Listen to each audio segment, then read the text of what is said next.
नमस्कार दोस्तों, एक और वीडियो में आप सबका मैं बहुत बहुत स्वागत करता हूं। दोस्तों, मैं वीडियो के माध्यम से, आर्टिकल्स के माध्यम से हमेशा ये कोशिश करता हूं कि आप लोग को कुछ ऐसी चीज़ें बताऊं जो पर्दे के पीछे की है, जो आपको कहीं और सुनने को या देखने को नहीं मिलेगी। ना ही कोई मीडिया आपको ये बताएगा, ना ही किसी अखबार में ये चीज़ें छपी मिलेगी, ना ही किसी किताबों में मिलेगी। तो अवेयरनेस ये मेरा मकसद है वीडियो बनाने के पीछे, और सच्चाई, जो अंतर्गत सच्चाई, इंटरनल जो ट्रूथ है वो आपको बताऊं। और इसी कड़ी में मैं आज एक वीडियो बना रहा हूं। वो है आज का जो बहुत ही ज्वलंत विषय है, जेन जी। तो जेन जी इस विषय पर मैं आपको कुछ ऐसी बातें बताऊंगा जो आपने कहीं सुनी नहीं होगी। तो सबसे पहले हम बताएं कि जेन जी है क्या। ये जेन जी आंदोलन जो हमारे अड़ोस पड़ोस के देशों में कोहराम मचाए हुए है, खासकर नेपाल में जिस तरह का आंदोलन उन्होंने किया, और वहाँ की जो देश को लूटने वाली, नेपाल को लूटने वाली जो सरकार थी, उसको उखाड़ कर फेंक दिया। और उसे देखकर हमारे देश के लोगों में एक तरह से एक जिज्ञासा पैदा, काश हमारे देश में ऐसा हो, क्योंकि उतनी नफरत हमारे देश में भी है सत्ताधारियों के प्रति, लोगों को। और लोग चाहते हैं कि हमारे देश में भी ऐसा हो, हमारे भी सत्ताधारियों को कोई बीच सड़क में कपड़े फाड़कर गटर में डालकर मारे। तो ये जेन जी आंदोलन है क्या? तो सबसे पहले जेन जी शब्द का मैं आपको अर्थ बताता हूँ क्या है।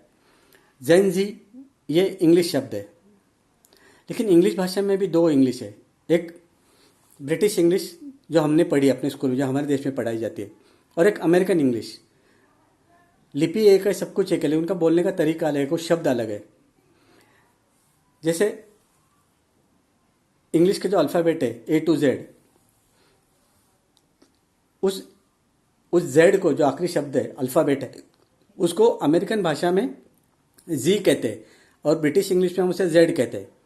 तो जेन जी का मतलब है जनरेशन। जेन का मतलब जनरेशन, और जी का मतलब बिल्कुल नया, आखिरी, जो अभी उभर कर आया है, ऐसा जनरेशन। तो ये उस शब्द का अर्थ है जो एक अमेरिकन शब्द है, जेन जी। तो मैं दावे के साथ तो नहीं, या मैं कहना भी नहीं चाहता दावे के साथ, ये जो जेन जी आंदोलन नेपाल में हुआ, जिसको अंजाम दिया वहाँ के बच्चों ने, स्कूली छात्रों ने, उसके पीछे हो ना हो अमेरिका का हाथ हो सकता है। और अमेरिका ने ये हाथ क्यों दिया, उनको साथ क्यों दिया, ये सब क्यों करवाया? अमेरिका कोई दुश्मन नहीं था किसी भी देश का। अमेरिका एक लोकतांत्रिक देश है, और अमेरिका के साथ साथ कुछ और भी देश जुड़े हैं, यूके, जर्मन, फ्रेंच, ये सारे देश उनके साथ, जो लोकतंत्र को मानने वाले देश है। और तो ये सारे लोग, जहाँ जहाँ भी लोगों पर जुल्म होता है वहाँ के सत्ताधारियों से, और वहाँ के लोग आवाज़ उठाने जाते हैं और उनकी आवाज़ को दबाया जाता है, और उनमें से कोई अगर इनकी मदद मांगता है कि हमें हमारे देश को बचाओ इन दरिंदे सत्ताधारियों से, तो वो अमेरिका और उनके मित्र दोस्त ऐसा कोई प्लान करते हैं और उस सत्ता को उखाड़ फेंक देते हैं। यही हाल नेपाल में हुआ है। लेकिन नेपाल के लोगों में एक खासियत है, हमारे देश में ये होना इतना आसान नहीं, क्योंकि नेपाल के लोग बहुत ही खुददार टाइप के लोग होते हैं, वो बिकाऊ नहीं है। हमारे देश में 30-40% ऐसे लोग हैं जो बिकाऊ है, और उन्हीं की वजह से 900 या 1000 वर्ष हमारे देश पे दुनिया के सारे आक्रमणकारियों ने राज किया, जबकि नेपाल पर किसी ने राज नहीं किया। गरीब है, छोटी सी पॉपुलेशन है, लेकिन नेपाल के लोग बहुत ही खुददार है, बिकाऊ नहीं है। हमने देखा हमारे आजू बाजू में जो वॉचमैन होते हैं नेपाली, वो आप जब भी उनको आप कुछ बख्शिश दो, वो खुद तो कभी मांगते नहीं, लेकिन आप जब भी उनको बख्शिश दो, वे सर उठाकर सलाम करते हैं, सर झुकाकर कभी नहीं करते। ये बात आप नोट कीजिए। ये नेपाली वॉचमैन कभी आपसे दिवाली नहीं मांगेंगे, जो कुछ मिलता है उसमें खुश रहता है, अपना काम करते हैं। ये खुददारी उनमें।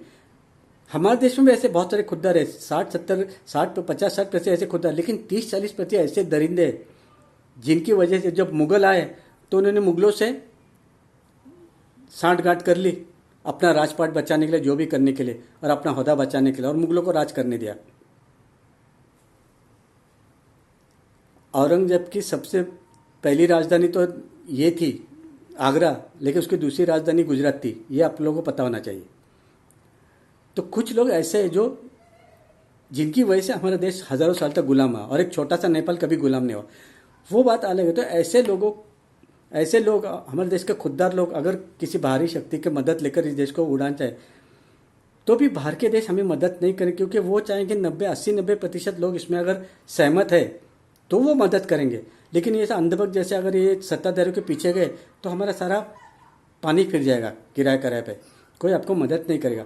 इसलिए मैं कहता हूँ यहाँ इतना आसान नहीं होना, क्योंकि बहुत सारे अंधभक्त और बहुत सारे गलत टाइप के जिन्हें देश से ज़्यादा सत्ताधारियों के पाँव चाटना या उनके खुशामद करना उन्हें ज़्यादा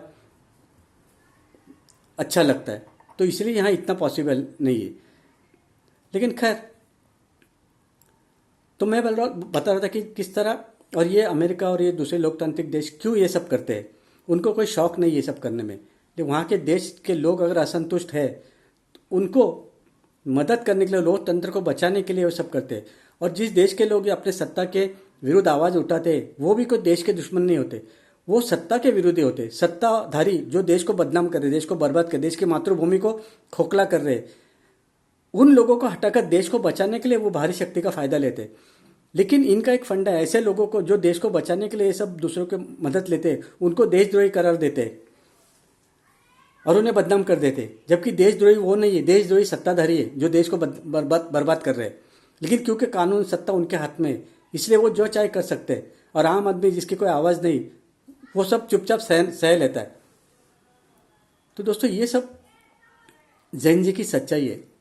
कोई भी छात्र, कोई भी स्टूडेंट्स इस तरह बड़ा आंदोलन, हिंसा भरा बड़ा आंदोलन नहीं कर सकता जब तक उनके पीछे कोई बाहरी शक्ति ना हो। रही बात दूसरे की मदद लेने की, तो खुद महाभारत में ये बात उदाहरण मैं आपको देता हूँ। महाभारत में जब द्रौपदी की चीरहरण हो रहा था, उसकी इज्जत लूटी जा रही थी, तो लूटने वाले भी उसके घर के ही लोग थे। दुर्योधन, दुशासन ये कोई पराये लोग नहीं थे, उनकी भी वो भाभी थी द्रौपदी। लेकिन कृष्ण ने बीच में आकर उनको बचाया, द्रौपदी को। तो हम ये कह सकते कि कृष्ण बाहर का आदमी है, या उन्होंने मदद ली इसकी, पांडवों ने कृष्ण की मदद लेकर इसका बचाया, वो गद्दार है, ऐसा हम कह सकते क्या? तो ऐसी कुछ बातें लेना, जब आपका घर का खुद का बाप अगर आपकी माँ को तकलीफ दे रहा है, उसे मार रहा है, पीट रहा है, और आप छोटे हैं, आप उनको नहीं कुछ कर सकते, तो बाप के खिलाफ भी कई लोग दूसरे को मदद से ये करते हैं, अपनी माँ को बचाने के लिए। मातृभूमि को बचाना बहुत ज़रूरी है, और यही सब जैन जी का मकसद है। और ऐसे अगर हमारे देश के लोगों ने किसी भारी शक्ति का, और आज ना कल होगा ऐसा मुझे लगता है, क्योंकि हद हो गई, अभी सरकार की हद हो गई। क्योंकि इन्होंने सोनम वांगचुक जैसे महान व्यक्ति को इन्होंने जो अरेस्ट किया है, पूरी दुनिया में हमारे देश का नाम बदनाम हो गया है। सोनम वांगचुक कोई सामान्य व्यक्ति नहीं, हमारे प्रधानमंत्री से कई गुना महान व्यक्ति, उनका बहुत बड़ा आदर है दुनिया में, बहुत बड़ा महान कार्य उन्होंने किया, कर रहे हैं। तो सोनम वांगचुक यूनिसेफ के बहुत खास सदस्य है, पूरी दुनिया उन्हें मानती है। तो ऐसे अच्छे व्यक्ति को अगर ये लोग अरेस्ट करेंगे तो हो सकता है कल को पूरी दुनिया हमारे खिलाफ हो जाए, और जो हम लोग चाहते हैं सत्ता को उखाड़ कर फेंक दें, मदद करेंगे यहाँ के लोगों को जो सत्ता के विरुद्ध है। दोस्तों, सोनम वांगचुक का इतना महान कार्य, वो जवान पीढ़ी के इतने बड़े प्रेरणा स्रोत है कि मैं खुद अपनी बेटी का उदाहरण देता हूँ। मेरी बेटी जिसने अमेरिका में MS किया है, MS in international education development, वो डिग्री उसके पास है, जिसको लाखों की नौकरी छोड़कर वो सोनम वांगचुक जी के प्रेरणा से झेंसकर नाम का एक छोटा सा गाँव है लद्दाख में, उस लद्दाख में 2 महीने रही, कड़ाके की ठंड झेली, वहाँ साधारण भोजन किया, उन बच्चों को उसने 2 महीने पढ़ा। जो एक गुरुकुल है, एक बुद्धिस्ट गुरुकुल है जो सोनम वांगचुक चलाते गरीब बच्चों के लिए, वहाँ पर 2 महीने रहकर मेरी बेटी ने वहाँ पर पढ़ा, इनकी प्रेरणा से, सोनम वांगचुक जी की। इतनी तकलीफ उठाना कोई आसान काम नहीं है। जो मुंबई में पली बड़ी है, जिसको हर तरह की सुख सुविधा हमने दे रखी थी, लेकिन वहाँ उसने कठिनाई भरी जिंदगी 2 महीने जी। तो ये प्रेरणा की ताकत है सोनम वांगचुक जी की। और ऐसे भले आदमी को अगर ये लोग अरेस्ट करके इस तरह बदनाम, देशद्रोही करके बदनाम कर रहे, तो अगर इनके साथ ऐसा कल को हो गया, जैन जी का आंदोलन यहाँ होकर, अगर इनको कुत्ते की तरह किसी ने मारा, कपड़े फाड़ कर मारा, गटर में डाल के बहा, तो किसी को कोई दुख नहीं होगा, और इसकी सारी जिम्मेदारी खुद सरकार रहेगी। जय भीम।